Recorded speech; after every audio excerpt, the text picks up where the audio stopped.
bakunzi ba Lily Fox TV ndabaramukije muva mu Kagera.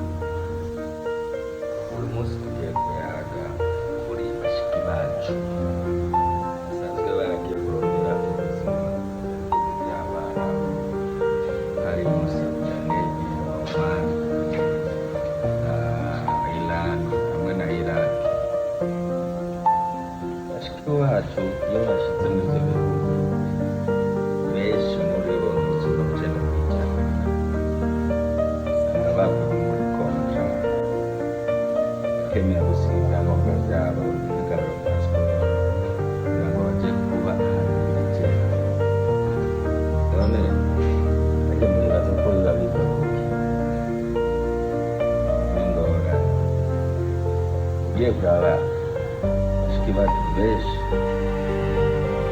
bari muri ibyo bihugu by'abana benshi iyo bayagiriye amakipe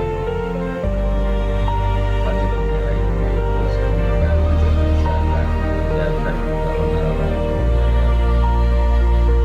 Noneho gukora mu mwaka w'ibihumbi bibiri na kane kugera mu mwaka w'ibihumbi bibiri na gatanu no mu mwaka na mirongo ibiri na gatandatu abashiki bacu barihaye guhanahana amafoto bari gusa guhanahana amavidewo kubera yani ibyo umuntu avuga ariko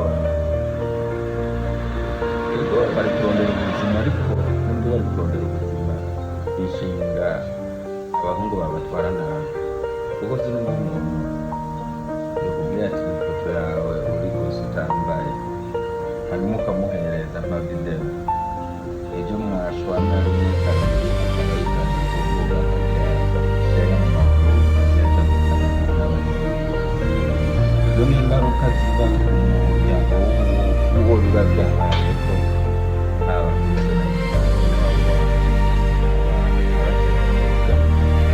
byari byavuga ati kugira ngo kuryanga abana ariko barakwiye kuraba bakisubira koko bakisubira ko bakareka izi ngeso bagakora icyabatwara.